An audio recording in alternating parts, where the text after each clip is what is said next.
Bonsoir à tous, bienvenue dans le JT Vert. Aujourd'hui, je suis à Papeari à la journée des finalistes de l'éco-quiz organisé par Fedescol en partenariat avec le vice-rectorat, la DG2E et l'ESP et avec le soutien de l'ADEME et de FENOAMA. Et moi je suis à l'ICEP où se déroule la 3e édition du village Alternatiba. Ce soir, nous ferons un premier bilan du plan de transition énergétique de la Polynésie française. C'est tout de suite après le générique.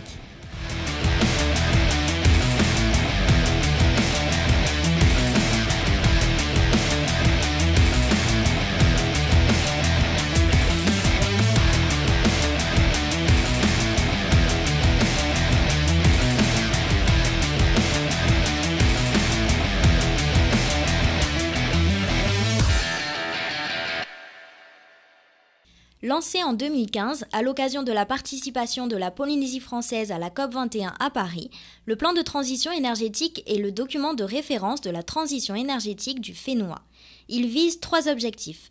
Changer de modèle énergétique en passant des énergies fossiles aux énergies renouvelables, changer de comportement pour réduire la consommation énergétique, changer de modèle économique vers une multiplication des acteurs dans le domaine.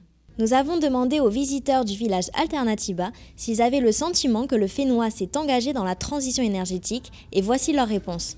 Est-ce que tu connais le plan de transition énergétique de la Polynésie française ? Pas du tout. Et qu'est-ce que c'est ? Désolée, je ne connais pas. Pas du tout. Non, pas du tout. Je connais pas. Absolument pas. Pas du tout. Le plan de transition de quoi ? Énergétique de la Polynésie française, non, désolé. Alors de la Polynésie française, non. Donc tu connais d'autres plans Je connais celui de la métropole, mais pas celui en Polynésie française. Non, je ne connais pas du tout. Pas en détail, hein. Je sais pas. Vraiment, je sais pas.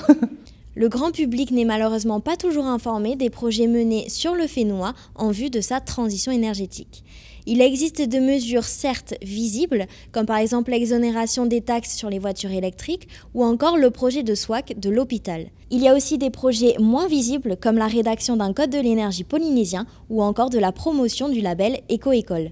Justement, Jerry est à Papeari pour la journée des finalistes, c'est bien ça ? C'est bien ça Solène, comme je vous le disais en introduction, je suis à Papeari à la journée des finalistes de l'éco-quiz organisé par Fedescol.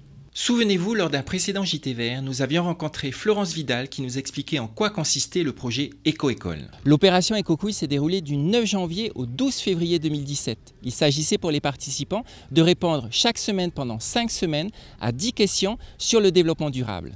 Résultat, plus de 16 000 quiz ont été réalisés par plus de 3 600 écoliers répartis dans 60 établissements, dont 40 éco-écoles. Alors l'objectif, il y en avait 3. Le premier, valoriser les élèves qui sont impliqués dans des projets éco-écoles dans leurs établissements parce qu'ils donnent beaucoup au quotidien et c'était l'occasion de les valoriser pour leur implication en leur offrant une journée récompense. Le deuxième objectif, c'était de valoriser les équipes pédagogiques, les établissements, les chefs d'établissement et tous les professeurs qui s'impliquent auprès d'eux pour se lancer dans ces projets d'éducation au développement durable. Et le troisième objectif, c'était de faire savoir à toutes les écoles de Polynésie qu'Éco-École existe et que c'est un programme d'éducation au développement durable qui peut s'appliquer à partir de maintenant, de la maternelle au lycée. C'est un vrai fil conducteur. Le développement durable, pour nous, est une façon de vivre. Nous trions nos déchets, nous essayons de récupérer les matériaux pour recycler, nous nettoyons les plages avec nos élèves à chaque manifestation. Nous essayons d'éduquer les enfants aux enjeux du développement durable. Nous allons poursuivre notre visite de cette journée des finalistes, mais avant, je vous propose de retrouver Solène qui est à l'ICEP sur le stand de l'espace Info Énergie. Oui Jerry, je vous rappelle que je suis à la 3e édition du village Alternatiba et plus précisément je suis avec les représentants de l'espace Info Énergie. Donc l'espace Info Énergie est un service public. En fait, on donne des conseils aux particuliers sur la maîtrise de l'énergie, donc comment faire des économies d'énergie, notamment d'électricité. On sensibilise également les gens sur les énergies renouvelables, sur le changement climatique et également sur l'éco-construction, comment construire une maison qui est adaptée au climat et agréable à vivre. En fait, on a déjà des retours par rapport aux foyers qui ont adapté des petits gestes simples à adopter au quotidien dans leur maison. Et donc, ils ont déjà pu constater en fait une diminution de leur facture d'électricité. Donc, on a des bons retours. Le dossier de la transition énergétique est un dossier complexe car il touche à nos comportements et notre relation avec les énergies et notamment les énergies fossiles. Pour économiser des énergies, sommes-nous prêts à renoncer au confort de nos véhicules individuels? Sommes-nous prêts à revoir notre façon de nous éclairer la nuit? Des solutions existent, des formations sont données. Tout cela pour mener à bien la transition énergétique du Fénois. Question d'un téléspectateur rencontré dans la rue. Je n'ai pas vraiment l'impression que la jeune génération s'engage dans la protection du Fénois. Dites-moi ce que vous en pensez. Bien au contraire, je pense que de plus en plus de jeunes s'impliquent dans la protection du Fénois, la preuve en images. Vous pouvez poser vos questions en message privé sur la page Facebook du JT Vert.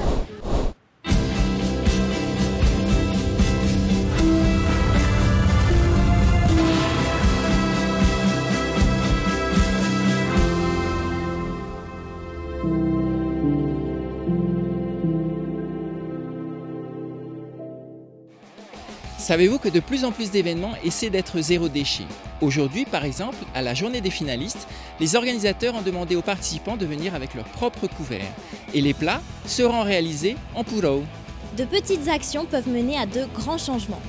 Pour organiser un événement Let's Do It ou pour participer à un événement près de chez vous, rendez-vous sur la page Facebook du JT Vert ou de Let's Do It Haïti. Voilà les amis, le JT Vert c'est maintenant terminé. Vous pouvez retrouver notre émission sur le replay de TNTV ainsi que sur les réseaux sociaux du JT Vert. N'oubliez pas qu'il suffit de petits gestes au quotidien. A très bientôt, au revoir.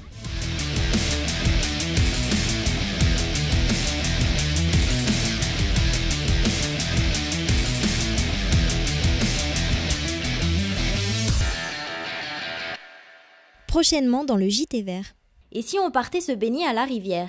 Voilà une expression qui se fait de plus en plus rare aujourd'hui, tellement nos rivières ont été transformées. Nous ferons un point sur le plan rivière mis en place en 2016 par le ministère de l'Équipement d'une part et le ministère de l'Environnement d'autre part. C'est prochainement dans le JT Vert.